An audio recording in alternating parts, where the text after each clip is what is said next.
సజ్జల రామకృష్ణారెడ్డి పరిచయం అవసరం లేని పేరు. వైసీపీ అధికారంలో ఉన్నప్పుడు చేసినటువంటి అరాచకాలు అడ్డు అదుపు లేదనుకోండి. సరే, ఇవన్నీ కూడా ఒక్కొక్కటి బయటపడుతున్నాయి. అయితే తాజాగా కీలక వైసీపీ నేత, ఇప్పుడు ప్రస్తుతానికంటే వైసీపీ నుంచి బయటకు వచ్చాడు డొక్కా మాణిక్య వరప్రసాద్, మాజీ మంత్రిగా చేసినటువంటి వ్యక్తి. నిన్న మొన్నటి వరకు జగన్మోహన్ రెడ్డికి అత్యంత సన్నిహితం ఉండటంతో పాటు వైసీపీకి కీలకంగా వ్యవహరించినటువంటి వ్యక్తి. సో ఈయన ఇప్పుడు సజ్జల రామకృష్ణారెడ్డికి సంబంధించినటువంటి కొన్ని షాకింగ్ నిజాలను బయటపెట్టారు. షాకింగ్ నిజాలంటే ప్రధానంగా ఏంటంటే, తెలుగుదేశం పార్టీ ఆఫీసు మీద దాడి జరిగింది. ఇప్పటి వరకు వల్లభనేని వంశీ, దేవినేని అవినాష్ లాంటి కొంతమంది పాత్ర ఉందని చెప్పి మనం మాట్లాడుకున్నాం. బట్ తెర వెనుక దీన్ని మొత్తాన్ని నడిపిన వ్యక్తి సజ్జల రామకృష్ణారెడ్డి. ఎవరైతే విజయవాడ, గుంటూరు లేదా అమరావతి చుట్టుపక్కల డాన్లు ఉంటారో, మన భాషలో చెప్పాలంటే రౌడీలు అంటాం కదా, సో వీళ్ళందరినీ కూడా పిలిపించి వారితో మాట్లాడి వారికి ఆర్థిక సహాయం కూడా చేసి వారందరినీ కూడా పార్టీ ఆఫీసు మీదకు ఉసుగొల్పినటువంటి వ్యక్తి సజ్జల రామకృష్ణారెడ్డి అని చెప్పి కొన్ని సంచలన వ్యాఖ్యలను ఒక ప్రముఖ వార్తా ఛానల్లో మాట్లాడుతూ ఆయన అయితే బయట పెట్టడం జరిగింది. సో సజ్జల రామకృష్ణారెడ్డి కూడా ఇక్కడ ఏం చేశాడు, అదే సమయంలో జగన్మోహన్ రెడ్డి వేరొక మీటింగ్లో ఉన్నాడు ఆ రోజు. వాస్తవానికి బయట అంటే ఆయన వచ్చేటప్పటికి ఘటన జరిగిపోవాలని చెప్పి అనూహ్యంగా, వాస్తవానికి డొక్కా మాణిక్య వరప్రసాద్కే అర్థమవుతుందంట ఏదో జరగబోతుంది, ఏంటి సజ్జల రామకృష్ణారెడ్డి వీళ్ళందరితో మాట్లాడుతున్నాడు, అందరూ హడావిడి చేస్తున్నారు, ఏం జరుగుతుందో విషయం తెలియదు, బట్ ఏదో జరగబోతుంది, ఏదో ప్లాన్ చేశారు వీళ్ళు అనేది అయితే ఆయనకు అర్థమవుతుంది. దాంతో అంటే ఎవరు చెప్తారు దాన్ని? సజ్జల రామకృష్ణారెడ్డి అనుకోలో బ్యాచ్ లో జరిగే ఘటన అది. సరే, ఎవరికి తెలియలేదు. సరే, ఇలా అనుకుంటానే ఉన్నాడు ఆయన. వేరొక కార్యక్రమంలో ఉన్నాడంటే డొక్కా మాణిక్య వరప్రసాద్. చివరికి స్క్రోలింగ్ టీవీలో చూస్తే తెలుగుదేశం పార్టీ ఆఫీస్ మీద దాడి అని అర్థమైంది. సో అప్పుడు అర్థమైంది ఈ అడావిడి గుండాలతో మాట్లాడటం సజ్జల రామకృష్ణారెడ్డి ఇదంతా కూడా తెలుగుదేశం పార్టీ ఆఫీసు మీద దాడికి. ఆయన ఒకటి చెప్తున్నాడు, సజ్జల రామకృష్ణారెడ్డి అనే వ్యక్తి మన కల్కి సినిమాలో విలన్ ఉంటాడు చూడండి, అంటే అసలు పెద్ద విలన్ కాదు, అతను ఒకసారి 2 సార్లు కనపడతాడు. ఆయన కాకుండా ఇంకొక డిక్టేటర్ లాంటి ఒక విలన్ కనపడతాడు. సో అప్పుడప్పుడు వచ్చి కిందకి వెళ్ళి తీసుకెళ్తూ ఉంటాడు. సో అలాంటి విలన్ పాత్ర ఇప్పుడు సజ్జల రామకృష్ణారెడ్డి. స్వయంగా డొక్కా మాణిక్య వరప్రసాద్ ఆయనే చెప్పాడు, ఆయన నోటితో చెప్పిన పరిస్థితి. ఎందుకంటే అక్కడ వైసీపీ పార్టీలో సజ్జల రామకృష్ణారెడ్డి ఆదేశాలు లేనిదే ఏమీ జరగదు. సో మన అసలు విలన్ పాత్రలో జగన్మోహన్ రెడ్డిని ఊహించుకోవచ్చు. ఎందుకంటే ఆదేశాలు ఆయన కేవలం 1-2 సార్లు మాత్రమే కనపడతాడు. జగన్మోహన్ రెడ్డి కూడా ఇక్కడ చూడండి పెద్దగా ఎందులో కనపడ్డా ఆయన. అలాగే సజ్జల రామకృష్ణారెడ్డికి జరగాల్సిన మొత్తం చెబితే సజ్జల రామకృష్ణారెడ్డి కథ మొత్తం నడుపుతాడు.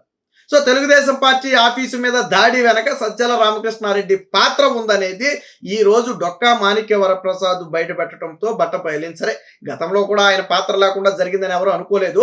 బట్ ఇంత కుట్రకోణం మీకు ఇంకోటి కూడా ఏంటంటే, గతంలో వెంకయ్య నాయుడు గారు ఉపరాష్ట్రపతిగా ఉన్న సమయంలో ఈయన ఒకసారి వెళ్ళారంట, మాణిక్య వరప్రసాద్ ఫంక్షన్కి వెళ్ళారు. ఒక కార్యక్రమం జరుగుతుంటే ఆ కార్యక్రమానికి వెళ్ళి ఏదో ఒక పుస్తకం అయితే ఇచ్చారు. వెంకయ్య నాయుడు గారి పుస్తకాలు బాగా చదువుతారులే, ఏదో ఒక సాహిత్యానికి సంబంధించిన పుస్తకం ఇచ్చి, అలాగే రిజర్వేషన్లకు సంబంధించి కూడా ఒకసారి వెంకయ్య నాయుడు గారికి గుర్తు చేశారట. సార్, రిజర్వేషన్ల మధ్యలో ఆగిపోయింది, మనం ఏదో అప్పుడు అనుకున్నాం కదా అంటే, ఆయన అవును నేను మంత్రిగా ఉన్నప్పుడు కొంతవరకు చేశాను కానీ తర్వాత నాకు అవకాశం లేదు కదా, సరే ఒకసారి హైదరాబాద్ వస్తే దీని గురించి మాట్లాడదాంలే అన్నారంట. ఆ సమయంలో ఫోటో దిగారు, అది సోషల్ మీడియాలో వచ్చింది. అప్పటికి ఈయన వైసీపీలో ఉన్నాడు కదా డొక్కా మాణిక్య వరప్రసాద్. సో సజ్జల రామకృష్ణారెడ్డి మన్నాడు ఫోన్ చేసి రప్పించుకున్నాడంట. రప్పించుకుని నువ్వు ఎందుకు వెళ్ళావు ఏంటి అని అడిగాడంట. అది కాదంటే అది ఫంక్షన్ వేరే కార్యక్రమం, ఆయన ఉపరాష్ట్రపతిగా ఉన్నారు, సరే నేనేదో ఒక పుస్తకం ఇచ్చి మామూలుగా కలిశాను అన్నారట. అబ్బాబే అలా నువ్వు ఎలా వెళ్తావు, మన పార్టీ అది లైన్ కాదు కదా అంటే, ఉపరాష్ట్రపతి దగ్గరికి వెళ్ళొద్దని జగన్మోహన్ రెడ్డి ఏం చెప్పాడా? వెంకయ్యనాయుడు గారేం కేంద్ర మంత్రి అయినా వెళ్ళాలా? నువ్వు ప్రధానమంత్రి వస్తే నువ్వు వెళ్ళిపోయి కాళ్ళ మీద పడి స్వాగతం పలకలేదా జగన్మోహన్ రెడ్డి? రాష్ట్రపతి వస్తే వెళ్ళిపోయి స్వాగతాలు పలకలేదా? మరి ఉపరాష్ట్రపతి కార్యక్రమానికి వెళ్ళకూడదా? ఎందుకు వెళ్ళకూడదు? ఎందుకంటే వెంకయ్య నాయుడు గారు చంద్రబాబు గారికి ఏదో అండగా నిలబడిపోయారు, ఏదో చేసేసారని ఒక కక్ష తప్ప, వెంకయ్య నాయుడు గారు మాతృభాషను గౌరవించుకోవాలని ఆయన మాట్లాడితే జగన్మోహన్ రెడ్డి ఆయన మీద ఏ స్థాయిలో దాడి చేశాడండి? ఆయన మంత్రిగా ఉన్న సమయంలో కేంద్ర మంత్రిగా ఉన్నాడు ఆయన. అప్పుడు ఏ స్థాయిలో దాడి చేశారు? మన వాళ్ళు అయితే ఇంగ్లీష్ మీడియంలో చదవాలా, వీళ్ళు మాత్రం తెలుగు మీడియంలో చదవాలా అని చెప్పి విపరీతమైన దాడి చేశారు. ఆయన మీడియంలో చదవద్దని చెప్పాలా, మాతృభాషను కాపాడుకోవాలా, గౌరవించుకోవాలా, పూర్తిగా ఎత్తేస్తే బాగోదన్న కోణంలో చెప్పాడు ఆయన. సో దేశం మొత్తానికి ఇచ్చినటువంటి సందేశం అది, జగన్మోహన్ రెడ్డికి కాదు. కానీ జగన్మోహన్ రెడ్డి ఏదో గుమ్మడి కాదు ఎవడంటే నేనే అన్నట్టుగా భుజాలు తలుపుకున్నాడు. సో అప్పుడు అంటే ఒక ఉపరాష్ట్రపతిని కలవటం కూడా పార్టీ లైన్ కాదంట. అప్పుడు డొక్కా మాణిక్య వరప్రసాద్ అన్నాడంట, ఇంకొక రెడ్డి కూడా వెళ్ళి కలిచాడు. వైసీపీ పార్టీలో పేరైతే ఆయన చెప్పలేదు కానీ వైసీపీ పార్టీలో క్రియాశీలకంగా ఉన్నటువంటి ఒక రెడ్డి అదే ఆయన్ని కలిశాడు. కానీ అది తప్పు కాదా? దాన్ని సజ్జల రామకృష్ణారెడ్డి దాన్ని ప్రశ్నించాల. మరి అదే సజ్జల రామకృష్ణారెడ్డి ఆ సదురు రెడ్డిని కూడా పిలిచి నువ్వు ఎందుకు వెళ్ళావా, మనం మన లైన్ ప్రకారం వెళ్ళకూడదు కదా, పార్టీ లైన్ కదా అది, మనం ఉపరాష్ట్రపతి దగ్గరికి వెళ్ళకూడదు అని చెప్పాం కదా, మరి ఎందుకు వెళ్ళలేదని మరి ఆయన్ని కూడా అడగాలి కదా. ఆయన అడగల. అదే మాట ఈయన ప్రశ్నిస్తే వాళ్ళు వెళ్తే వెళ్ళారు కానీ నువ్వు మాత్రం వెళ్ళకూడదు, అది మన పార్టీ లైన్ కాదు, ఇక ముందు నుంచి ఎప్పుడు ఇలాంటివి అంటే ఈయన బాధ ఏంటంటే ఆయనతో కలిస్తే ఏమన్నా చెప్తున్నాడానో లేదా ఈయన ఏమన్నా వీళ్ళ గురించి ఆయనకి చెప్పాడానో మరి ఇలా బాధ ఏంటో తెలియదు. వాస్తవానికి ఆ రోజు జరిగిన సంఘటన వేడు. ఆయనకు పుస్తకం ఇష్టమైతే ఏదో సాహిత్యానికి సంబంధించిన పుస్తకం ఇచ్చారు. ప్రధానమైన విషయం అది. అంటే సజ్జల రామకృష్ణారెడ్డి ఎలా ఉంటాడు, సజ్జల రామకృష్ణారెడ్డి పార్టీలో ఎలా డీల్ చేస్తాడు అనేది చెప్పడానికి ఇదొక ఉదాహరణ. ఇలాగా అటు పార్టీ ఆఫీస్ మీద దాడి దగ్గర మొదలు పెడితే అనేక ఘటనలు. గతంలో డొక్కా మాణిక్య ప్రసాద్ కూడా ఆఫ్ ద రికార్డ్ అన్నాడంట. ఏమని, జగన్మోహన్ రెడ్డి మీద విమర్శలు చేస్తే మనం చూస్తూ ఊరుకోవాలా, కాబట్టి దాడులు చేస్తాం, చేస్తే ఏమవుతుంది, మనం అధికారంలో ఉన్నాం, రివెంజ్ తీర్చుకోవాలా అని కొంతమంది వైసీపీ నేతలు సజ్జల రామకృష్ణారెడ్డితో మాట్లాడుతుంటే ఈయన కూడా దాన్ని మనం ఎందుకు ఊరుకోవాలా, మనం అధికారంలో ఉన్నప్పుడు మనం ఎందుకు ఊరుకోవాలని చెప్పి సజ్జల రామకృష్ణారెడ్డి కూడా దాన్ని ఉద్రేకం కొల్పేలాగా మాట్లాడుతుంటే ఆయన ఆఫ్ ద రికార్డ్ అన్నాడట. సో ఇవన్నీ కూడా ఏంటంటే బయటకు వచ్చే కాదనుకోండి. సో ఆయన అప్పుడు ఆ పార్టీలో ఉన్నాడు కాబట్టి అన్నాడంట. ఈయన సరే రాజకీయంగా ఎదుర్కోవడం తప్పలేదు, ఒక పార్టీ ఆఫీస్ మీద దాడి ఏంటి, రేపు పొద్దున్న జరగబోయే పరిణామాలు ఎలా ఉంటాయనేది కనీసం ఊహించకుండా ఈ రోజు ఏదో సజ్జల రామకృష్ణారెడ్డి చెప్పాడని చెప్పి ఇలా చేయటం ఏంటని చెప్పి ఆయన ఆశ్చర్యపోయాడట. అంటే టీడీపీ ఆఫీసు మీద దాడి చేయటానికి గోండాలు, రౌడీలు, డాన్లతో మీటింగ్ పెట్టి వారందరినీ ఉసిగొల్పి వారికి ఆర్థిక సహాయం ఫండింగ్ చేసి దాడి ఉత్తరే చేస్తారు. ఆ టీడీపీ ఆఫీస్ మీద దాడి చేయాలంటే ఎంత గట్స్ ఉండాలి, రేపు పొద్దున ప్రభుత్వాలు మాత్రం మన బ్రతికేంటని ఆలోచించాలి కదా. అందుకే కదా ఈ రోజు అందరూ అజ్ఞాతంలో గెలిపారు. దాదాపు 100 మంది పైన కేసులు నమోదు చేస్తే దాదాపు 50-60 మంది ఈ రోజు అసలు రాష్ట్రంలో లేరు. ఎందుకు లేరంటే పారిపోయారు, చర్యలు తీసుకుంటారని భయం. సో వీళ్ళందరినీ ఉసుగొల్పింది ఎవరు, సజ్జల రామ. అంటే సాధారణ కార్యకర్తలతో పాటు ఈ రౌడీలు, గోండాల ముసుగులో విధ్వంసం చేసింది ప్రధానంగా వాళ్ళే. ఈ రౌడీలు, గోండాల ముసుగులో వచ్చినటువంటి వాళ్ళే ప్రధాన విధ్వంసం చేశారు.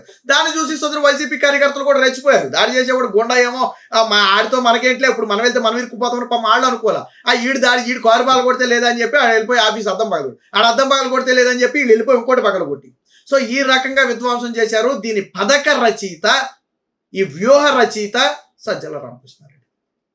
సరే అందులో వల్లభనేని వంశీది, దేవినేని అవినాష్ పాత్ర లేదని నేను అనుకోవట్లా.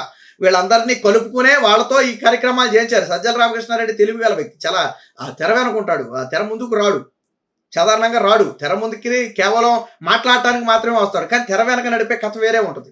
జగన్మోహన్ రెడ్డితో అత్యంత సన్నిహితంగా ఉండి, నేను ఇందాక చెప్పే కదా కల్కి సినిమా ఉదాహరణ, ఆయన దగ్గరికి కేవలం ఒకడు మాత్రమే వెళ్ళగలుగుతాడు. సో అలాగే జగన్మోహన్ రెడ్డి దగ్గరికి సజ్జల రామకృష్ణారెడ్డి మాత్రమే వెళ్ళగలుగుతాడు. ఆయన చెప్పిన ఆదేశాలను ఈయన కింద తీసుకొచ్చి మొత్తం ఇంప్లిమెంట్ చేస్తాడు, వ్యవస్థ ద్వారా ఇంప్లిమెంట్ చేస్తాడు. సో ఈ రకంగా సజ్జల రామకృష్ణారెడ్డి నాడు తెలుగుదేశం పార్టీ ఆఫీసు మీద దాడికి వ్యూహ రచన చేశాడు. మరి ఈ కోణంలో కూడా పోలీసులు విచారణ తీసుకుని ఒకవేళ దొరికిన నిందితులు సజ్జల రామకృష్ణారెడ్డి పేరు చెబితే సజ్జల రామకృష్ణారెడ్డి మీద కూడా కేసు నమోదు చేసి విచారణ చేసి అవసరమైతే జైల్లో పెట్టాల్సిన అవసరం కూడా ఉంది. ఇలాంటి వాళ్ళు సమాజంలో ఉండటం ప్రమాదకరం. ఓడిపోయిన తర్వాత మాత్రం ఇప్పుడు కనపడదు. సజ్జల రామకృష్ణారెడ్డి ఓడిపోయి కనపడ్డా? ఇలాంటి వాళ్ళు సమాజానికి అత్యంత ప్రమాదకరం. సజ్జల రామకృష్ణారెడ్డి లాంటి వాళ్ళ మీద కఠిన చర్యలు తీసుకోవాలా, అవినీతి భాగవతం మొత్తం బయట పెట్టాలా. ఇలా రాష్ట్రంలో గతంలో చేసినటువంటి ఏదైతే విధ్వంసాలు ఉన్నాయో, ఏదైతే లా అండ్ ఆర్డర్ని కొలాప్స్ చేసే ప్రయత్నం చేశారో వీటన్నిటి మీద ఇప్పుడు కనుక యాక్షన్ తీసుకోకపోతే రేపు మళ్ళీ ప్రభుత్వం మారితే మళ్ళీ ఇలాంటి వాళ్ళు పుట్టుకొడుకులా పుట్టుకొచ్చేస్తారు. కాబట్టి ఈ రోజు తీసుకునే చర్యలు రేపొద్దున వారందరికీ కూడా ఒక గుణపాఠం లాగా ఉండాలి.